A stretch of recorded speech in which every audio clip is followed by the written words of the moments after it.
You know, when Dave Semenko passed away a few years back, it was a sad day for hockey, but of course for Edmonton Oiler fans from 2 to 92, at the age of 59, the native of Winnipeg did a lot in hockey where a lot of people felt he was a one-dimensional player, but he showed that he had a scoring touch.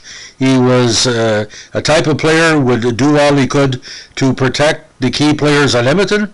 And again, his tally, he made it to 4 Major League Finals, 1 in WHA with Edmonton in 79, and 3 with Edmonton in the 1980s, winning back-to-back cups in 84 and 85, which I think in his best 2 years ever with the Oilers.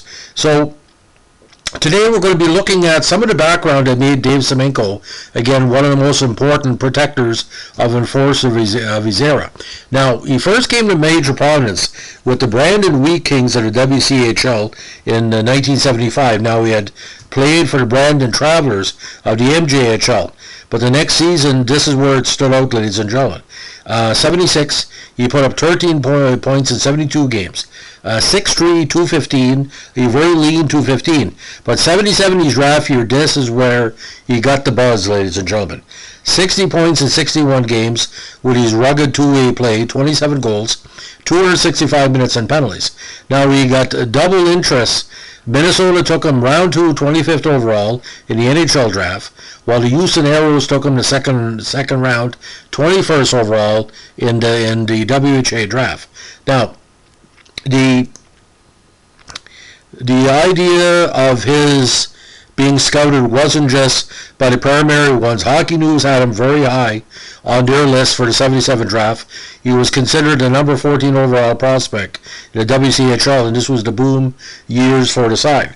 Now, he eventually debuted with Edmonton against Chicago, which was also the first NHL game for Gretzky in the NHL. Now, he was left unprotected by Minnesota for the 79 NHL expansion draft, but was reclaimed as a fill-in after John Baby was taken off the Minnesota roster. Now, an eventual trade that brought him over to Edmonton, probably one of the best trades in NHL history. He and Dave Semenko were traded for a third-round draft pick, which ended up being Mark Messier, in August 1979, which included a 79 second-round pick and a 79 third-round pick, which ended up being Neil Broughton and Kevin Maxwell. So a very, very dynamite trade for both teams. But at the time, they didn't know what Mark Messier was going to turn into, and the rest, as we say, is history. Now, his first NHL game, like I said, was also the first game in the history of the Edmonton Oilers NHL franchise, and again, Gretzky's first NHL contest. Now, those early years with Edmonton were kind of a struggle for him. He was minus 13 his first full season with the team, with only 6 goals, but the next year he was sent out of Wichita for seasoning, and eventually played the majority of the season with Edmonton with 11 goals in 58 games and 8 big playoff games. And of course, that was the season he knocked off Montreal in the first round. Now, first made the Stanley Cup final 83 with Edmonton and lost, but like I said, he was showing good numbers, especially as his role as a protector. In 82, he led the Edmonton and Oilers to with 194 minutes and penalties.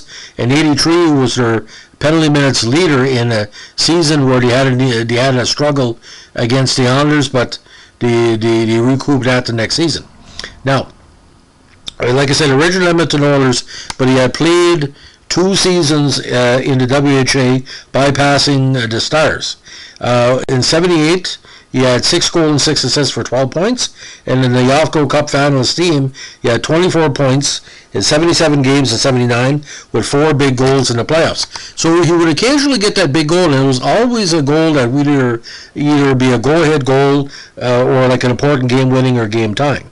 Now, the big part of his early career was some controversy over a contract holdout in 1982. He had spent the summer of that year caught up in that controversy because he was considering an offer from the LA Kings after gaining restricted free agency on June 1st, 82. LA tried to engineer a trade for Semenko, but Edmonton refused. Now, Injuries kind of hurt him a little bit in the mid-'80s as he missed part of the 83-84 season with a sprained left knee, which suffered during a game against, of all teams, Minnesota. He also missed part of the 85 season with shoulder and back injuries. Now, when he left Edmonton, he was traded to Hartford. He left there with franchise record since broken for career penalty minutes, 976. At the time, he had also been with the franchise longer than any other teammate, 10 full seasons dating back to the late 1970s. Now, he considered retirement in November 87, but chose to remain with his new team, Toronto, for the balance of the season. Now, he retired near the end of the 88 season after deciding that hockey was no longer fun. He was frustrated he was not playing regularly or getting much ice time for Toronto. He also was upset that he had been reduced to a role of a goon and no longer wanted to fulfill such duties. Now, he was there for Toronto for a reason, but when he showed up, he basically said, I'm an aggressive player, but I can score goals, and Toronto didn't want that. Now, at the time of his peak in the early to mid-1980s, he was the NHL's most feared fighter throughout his playing days and played a vital role again in protecting Gretzky. He would play on Gretzky's line as well. Now, again, he had planned on spending the 78 season with Brandon to use up the remaining major junior eligibility, and eventually turned down contract offers from Minnesota and Houston.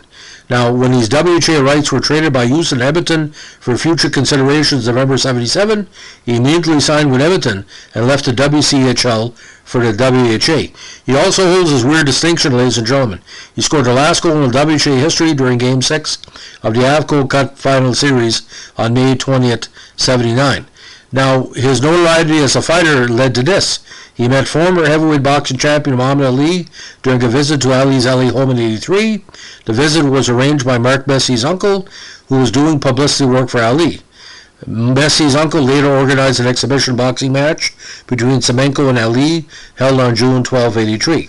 Now, he was very active in charitable causes during his playing days in Edmonton, including work as an honorary co-chairman of the Edmonton Employment Services for the Physically Handicapped and the Cosmopolitan International Helpless Light to Wave fundraising drive. Now, his autobiography, Looking Out for Number One, came out in 1989, and of course, knew various activities in the old-timers charity hockey system for Edmonton and other teams after retirement. Now, the player that was known to his friends and sometimes opponents as Sammy, again, never signed with Minnesota. Now, when he jumped the NHA, he did not enter the NHL until the NHL-WHA merger. Minnesota again regained these rights in the NHL reclaimed draft on June 9, 79, but the North Stars again later traded him back to Edmonton in exchange for Broughton and Maxwell and Messier. It was part of that deal. The whole complicated thing about the Messier deal is talked about on a podcast on my channel. I ask you to check it out. It's quite interesting. So final NHL totals: 153 points in 575 games, a big 65 goals, 1,175 minutes in penalties, and in the playoffs, 6-6-12, and he played in the postseason with Hartford with 12 points with 208 minutes in penalties. Now, again, he ended up being in Hartford, and Edmonton got nothing for him. Third-round pick by the name of Trevor Sim, and then the former Montreal Canadian Bill Root was traded him, but that season with Toronto was kind of a washout, and I tell you why. He didn't get much playing time. He felt disappointed the way Toronto was treating him, and he made the playoffs with Hartford in '87. But like I said, he wanted to play in Canada again, but it wasn't a good fit. Now, not to sound kind of bizarre, but I'm going to tell you the situation he was involved with Toronto in that season. This is a squad that had Elie Olchuk, Lehman, Osborne, Isla Freddie, Tommy Fergus, Russ Cortal, Vincent Damphus, Al Secord, Miroslav Freecher, and Peter Interchek. And Solomon was still there. Wendell Clark was a young player in the lineup as well. And Danny Dayu, Greg Tania, Luke Richardson was there for a while. But it seemed to be a good fit because he could protect all these young players coming up.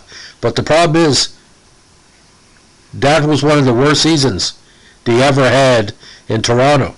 They only won 21 games all year. So, not the best year for the Maple Leafs. Like I said, a lot of talent, but they did nothing to it.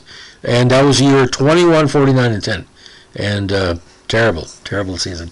So Dave Semenko, could he have won all those cups without Semenko? Probably, but it made it easier because when Gretzky went on the road, and Semenko, a lot of the WHA players he played against were in the NHL by the time he came to NHL, so it was a long time, and he was the dean of the Oilers. Like I said, he was the person with the most tenure, and he would have played pretty well all his career in Edmonton, but I think what really hurt him, Gretzky wasn't happy, and that's why he wasn't happy. Gretzky was feeling a lot of pressure.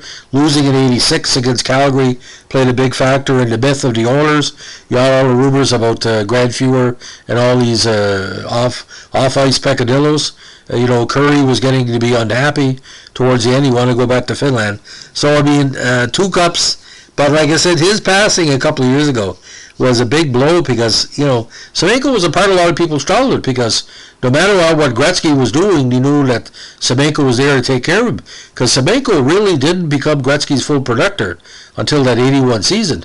And that happened in the playoffs because Gretzky could play at the Forum without worrying about the other what he call aggressive players on the Habs because, he scared a lot of people just by playing his game. So, I mean, it is what it is. Reputation is everything, like Larry Robson used to say. So, ladies and gentlemen, this is our latest in our Edmonton Oiler Vintage podcast. If you like what we're doing here, give us a like, comment, and subscribe. Tell us if you have a Dave Semenko memory. We'd like to hear from you. And as we like to say at the old Northlands Coliseum, keep your stick on the ice. Have a good day. Bye.